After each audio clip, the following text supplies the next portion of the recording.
What's happening, everybody? Welcome back to The Contrarian. My name is Logan. I know it's been a couple of weeks since I made a video. A lot has happened since then, of course, in the markets, in the broader just news space generally, I would say. It's been about 3 weeks since I last spoke with David Hunter, a macro strategist I really appreciate and just always appreciate hearing his thoughts. And, since then, and in the conversation we had then, I would say David almost became more bullish since then, since I spoke with him. And actually, in the conversation I just had with him, he just released his updated targets, and he's actually even more bullish to the upside with equity markets, with pretty much everything in the coming few months. So he raised his targets again. He's saying that the S&P, NASDAQ, Russell, Dow, they're all going to hit, significantly higher highs in his opinion, of course. These are his targets. And, I think it's very telling that he even saw the reason to raise these targets long before we're even getting close to them, because his S&P target was 8,000. He raised it to 8,700. He raised the NASDAQ from I think 27,000 to 30,000. He raised Russell 2000 target. So, he raised his targets pretty much across the board. He left his gold and silver targets where they were, which is, very dramatic rallies, especially for silver. He's seeing silver go to, $75 an ounce, which is, probably 90% upside from where it is here. Gold, he's saying that it could go to 4,000. I actually think that gold could probably go north of $4,000 in kind of the next 6 months-ish. I think that actually with all the central bank buying and then just a return of retail buying, because actually retail investors have been net sellers of gold and silver in the bull market so far. It's really only been central bank buying that has driven the price up so much. And it's kind of like with a return of retail interest in the gold and silver space, I actually think that $4,000 an ounce is a pretty realistic, if not kind of conservative target on gold. But of course, the main thing I really want to touch on today is silver, because silver just closed today, which is Monday, July 21st. Silver closed today at the highest closing price in over 11 years, or more than 11 years now. I believe it's since 2011, so that's more like 14 years now. So silver closed at its highest price since 2011, very close to $39 an ounce. I think, give or take a few cents, it's right around $39 an ounce, which is just kind of underneath the, I would say, important psychological barrier of the $40 an ounce level. And in prior cycles, the late 70s, early 80s, and then the 2010s, silver went, kind of parabolic around that time period. When it broke through 40, it pretty much flew straight to 50 within a matter of weeks. I don't know if that's realistic to expect for this cycle, simply because of a few factors. You look in the gold and silver space, and silver specifically, there's just not that much interest overall. I think overall interest is kind of muted for a variety of reasons. People are maybe skeptical of the market overall. It's remarkable to see how many people are still bearish, just the general market, even with the spectacular rally we've had since the Liberation Day sell-off.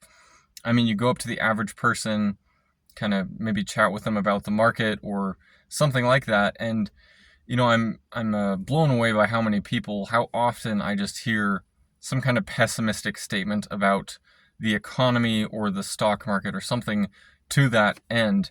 And it just shows that there's a lot of skepticism overall with the market. And because of that, you're really not seeing much interest in silver overall yet. And if anything, you've seen retail investors be net sellers with something like gold that has gone up quite a bit.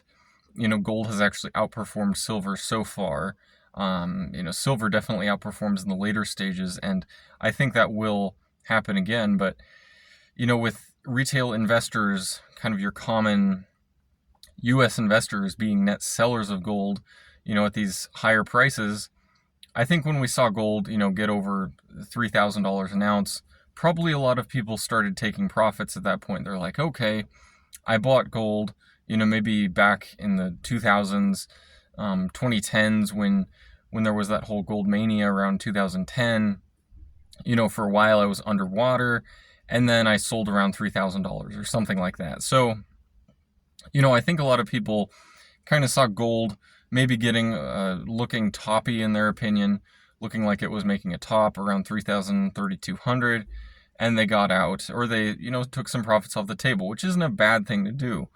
But I would say, just with especially all the central bank buying that is still going on, and if anything, it's accelerating at this point, the trend of de-dollarization. It's a very long-term trend. It takes a while for central banks to kind of offload treasuries, US dollar type assets, and to switch to something like gold. And of course, it takes a while for BRICS, the whole Brazil, Russia, India, China, South Africa, plus a bunch of Middle Eastern countries. It takes a whole while for that group, that conglomerate, to switch from dollars to a gold-backed, kind of reserve asset, which they're developing. And, all of that takes time. So it's not going to produce a kind of explosive rally to the upside.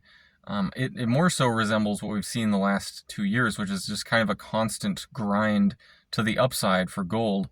Once it did break through, the $2,100 an ounce area back in kind of end of 2023, since then it's been kind of just a constant trend higher. And, that has largely, probably 90% of that move has been due to central bank buying, not really anything else, because retail investors have been net sellers, specifically in the US, of course, specifically looking at the dollar and the dollar's price of gold.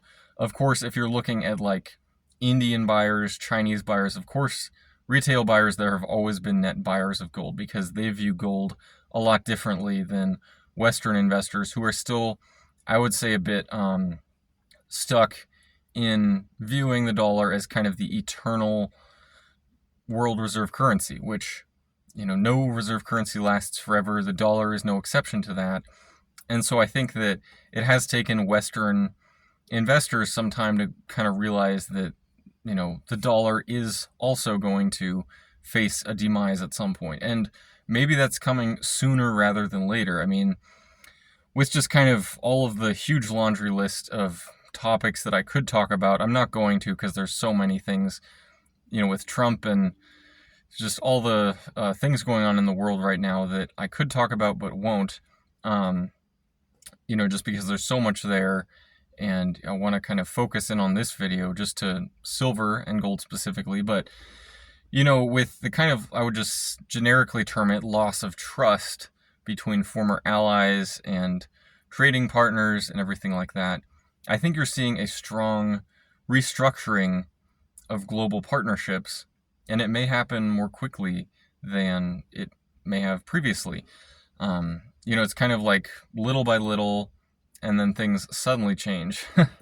Like decades go on where nothing happens, and then weeks happen in which decade kind of changes are compressed into a very short time period. And so we may see something like that happen.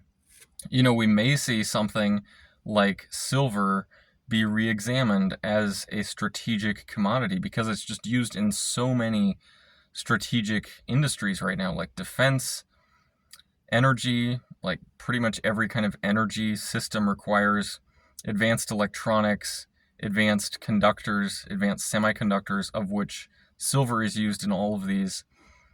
So silver is kind of a crucial commodity that for a long time has been successfully suppressed in its price, the price of the physical metal, because of the degree to which the COMEX market has been able to paper over the physical market. So you have these paper contracts, these kind of invented fake contracts that are trading in place of a physical commodity. And at a certain point, whether it be because of, the exchange in China starting up or the exchange in Russia that is competing with COMEX and LBMA, London-based commodity exchange, whether it's kind of these alternative exchanges that eventually outcompete these papered exchanges, or whether it's kind of a physical silver squeeze type of event where you just have such a dramatic deficit in the physical market that you cannot paper it over anymore. At a certain point, you will have silver be repriced to the upside in a perhaps dramatic fashion. It might just be kind of a constant grind higher like what gold has had, or it might take the form of a massive repricing. It could be even an overnight kind of move. Like, what happens if, let's say, Trump, the current US government, decides, okay, we're not only going to kind of re-examine the US's capabilities of these rare earths, all these rare earth metals and the mining processes that have been off-sourced to China, that they're now really trying to bring back to the US because they realize how important it is to have this, mining capability, refining capability in the US, not to be reliant on any other country for it.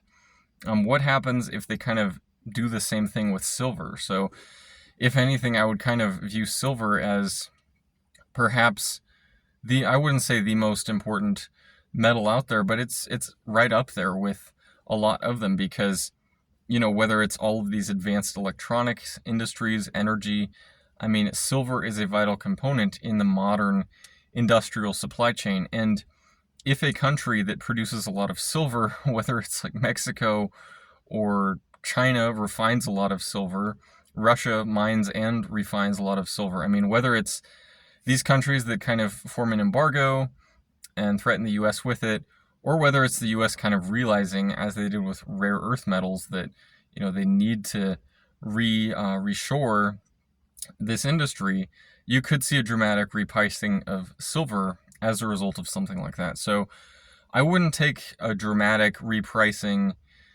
type of event off the table entirely, but maybe more realistically, I would just expect kind of a consistent move higher in coming months. So I'm definitely not selling anytime soon. I see this as a more sustained move to the upside in silver, especially looking at sentiment. Like I mentioned, I mean, today, you're really not seeing people being overly optimistic about silver.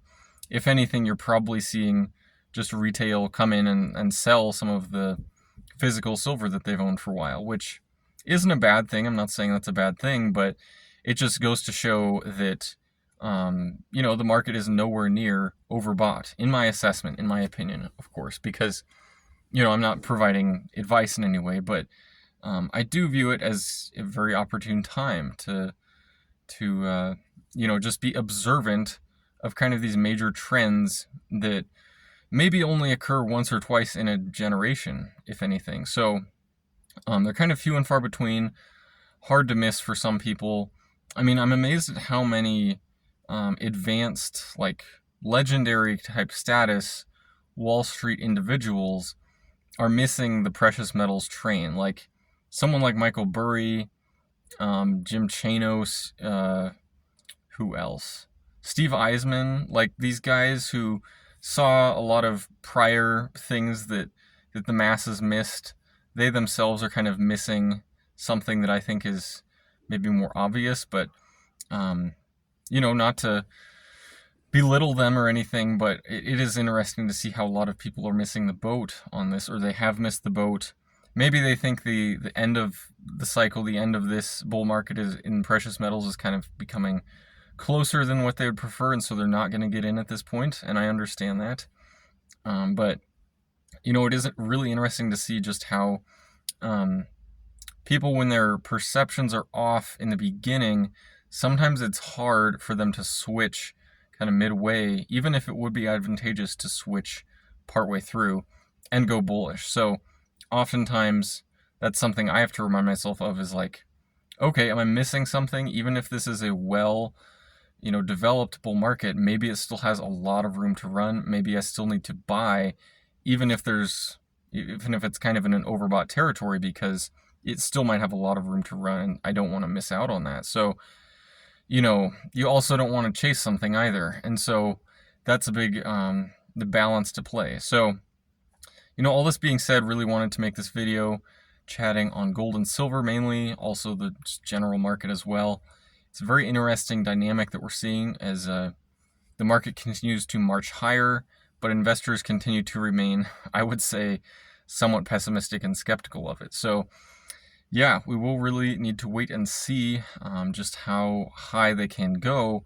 But, if something like Hunter's melt-up plays out, you would have to dramatically see people, switch sides and become a lot more bullish. So we definitely would see that play out. And yeah, I hope you found this video valuable. If you did, consider giving it a thumbs up, subscribing, and I hope to see all of you again at some point.